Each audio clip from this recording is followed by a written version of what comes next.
Welcome to Boxing Predictions. In this video, I will be giving you my Joe Joyce Bryant Jennings preview and my Joe Joyce Bryant Jennings prediction.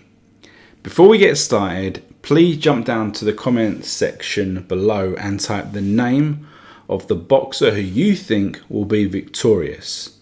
Either type Joe Joyce or type Bryant Jennings. Then at the end of the video, come back to your comment and reply with whether you agree with my prediction. And don't forget, if you're new to the channel, please smash that subscribe button and the notification bell so you're notified as and when new videos, new predictions are on this channel. And if you like this video about Joyce and Jennings, give it a thumbs up. Now, we're going into a season of many decent heavyweight fights, all of which will be showcased on the channel. So remember to check them out over the next week or so. So this takes place on the 13th of June 2019. It's at the O2 Arena in London. There's no titles up for grabs, but it is scheduled for 12 rounds. Now, this is another interesting fight on the O2 card of the 13th. Because this isn't a gimme for an up-and-comer, it's a competitive fight. So on this card, we've also got the Daniel Dubois versus Nathan Gorman. The preview and the prediction of that is on the channel, so check that out and let me know what you think about that fight. But let's talk about this one, Joyce and Jennings, because it is a really interesting matchup. We're going to start with Joe Joyce. He's currently 9-0 with 9 stoppages. He's 6'6" and he's about 260 pounds, so he's a big old lad. He's got a decent amateur record, winning European and Commonwealth golds, but he lost in the Olympic final to Tony Yoka, although I actually thought that he just edged that personally. So, he's got a decent, amateur record there. He also competed in the World Series of Boxing, had quite a few fights in that setup, where I think he only lost once, and that was to Alexander Usyk on points. So, that's no embarrassment there because we know what Usyk can do, and, we know what he's done at cruiserweight, and a lot of people are excited to see what he does in heavyweight, okay? But that was obviously some time ago. Now, the one thing about Joe Joyce is that he's actually 33 years old, so he's not a young guy. He's actually, a similar age to most of the guys that are at the top of the division, guys that are in their peak, okay? And, he's not quite there. He's been a pro for a year and a half now. Now, when he turned pro with David Haye, Haye was basically saying that we're going to be fast tracking him, saying that, Joyce is already, because of the experience he's had before the pro game, he's actually at the fight 10 stage of his career. And I think they tried to do that. He's had a couple of interesting opponents, but progression has been, somewhat limited. And if we're kind of saying that he's now at 19th fight in his career, if we were to believe, what they were saying at the start, the fights that he's had, maybe. Okay, it started with basically ending Ian Lewison's career, which was an interesting proposition. Then a couple of fights later to the Commonwealth strap from Leroy Thomas, who was, he's a capable fighter, if a little bit unmotivated, or at least it appears that way, before stopping a couple of aging has-beens in Ustinov and Stavern. Whilst, they're good names on paper, when it came to the actual fights that we saw, they were fairly one-sided. Now, Joe Joyce is a big, strong guy. He's athletic. He has some decent movement. It's not. He can move without it being, that spectacular, and he can throw volume. But everything is telegraphed and slow. Often looks like most of his punches don't really have much weight behind them because they're so slow. But he's stopping people, he's hurting people, so he must be fairly heavy-handed. He's probably got immense brute strength. At this level and the level of opposition that he's fought to date, it's easy to look good when your opponents don't really move.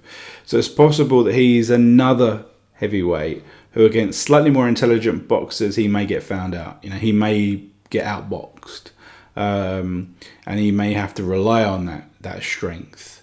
But at heavyweight, we know that those more intelligent boxers are few and far between.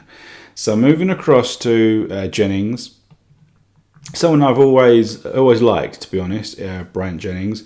24-3 with 13 stoppages. He's 6'3", 230 pounds, very muscular. Very muscular in the shoulders and the arms. And he's been pro for the best part of a decade. No real amateur experience. He came late to the game. I think he was basketball or some other sport. And then, he turned pro quite quickly. Despite that, he's a half decent boxer. Nothing spectacular. He's rangy. He's got very long arms. Very big long arms. Moves around the ring fairly well. He fights, predominantly with his hands in front of his face for most of the time. He does change levels, and he throws body shots. He throws some interesting combinations, and most of the time they seem fairly heavy-handed. But his stoppage ratio would suggest that possibly, he doesn't have that concussive power punching. In 2014, he strung together a series of decent wins against, fringe sort of people, and he landed a shot against the great Wladimir Klitschko, and he lost a unanimous decision. It was a fairly predictable result, and it was a classic Wladimir fight where he jabbed well, moved in and out of range fairly easily, holding, and he landed loads of his left-right combinations, and it was a struggle for Jennings.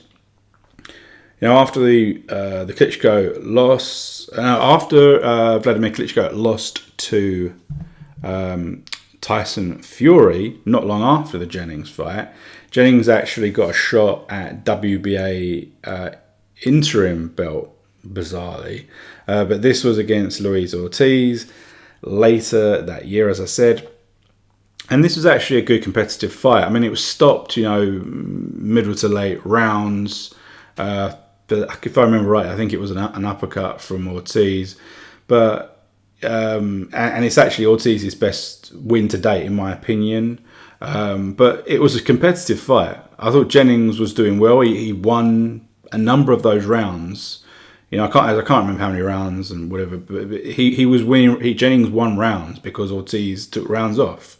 And that's one of the things I've always referenced when I speak about Ortiz, is that he takes rounds off. He's inactive in rounds. He gives, in my opinion, he gives rounds away. And the Jennings fight is a classic example of that.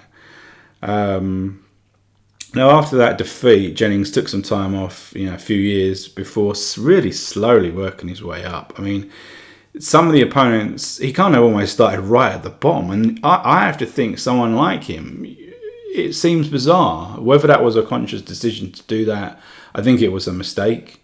I think he really could have had like one tune-up fight and then gone back into fighting fringe-level guys, which is what he kind of was.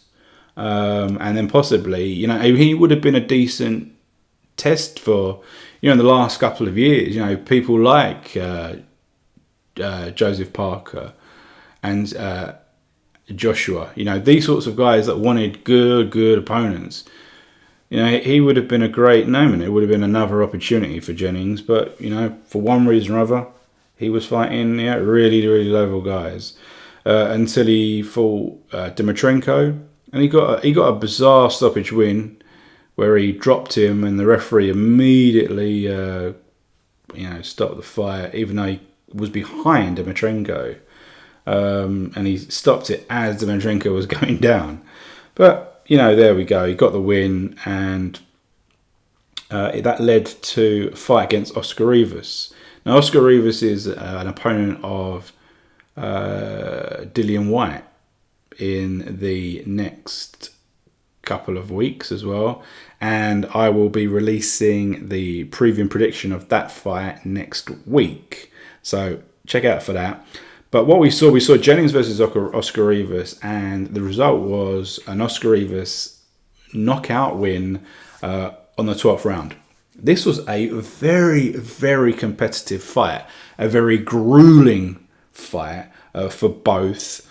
Very, very close. I mean, it really, really, and a lot of people thought that Jennings was actually winning at the time of the stoppage. So that tells you, as I say, this was stopped halfway through in the 12th round of a really grueling, competitive fight. But he's ended up taking this fight. I guess, he needed that win against Oscar Rivas, and it would have put him into serious contention for, a big fight, another big fight. But now he's kind of dropped down, and he needs another one to get him back into that. And if he loses this fight, it's probably the end of the road for Jennings, as a force to be reckoned with. So looking at the match, I personally see it as a real tough assignment for both of these lads, and I actually visualize a war.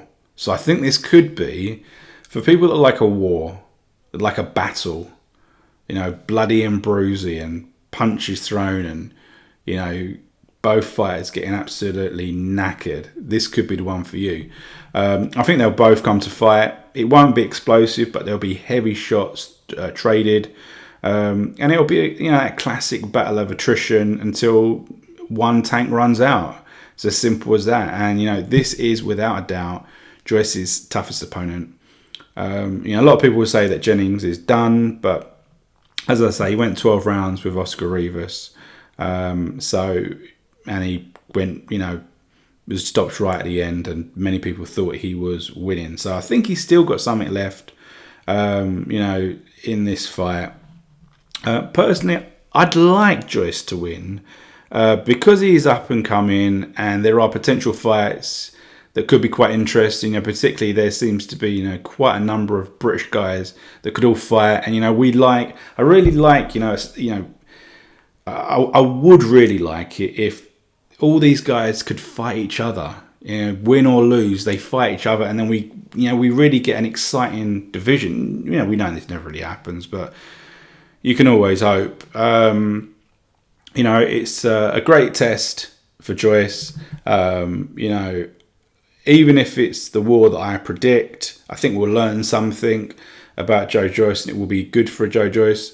But I'm actually going for a Joyce win, and I think, as I say, it's going to be a war, and I think it's going to be a 9th round stoppage win for Joe Joyce.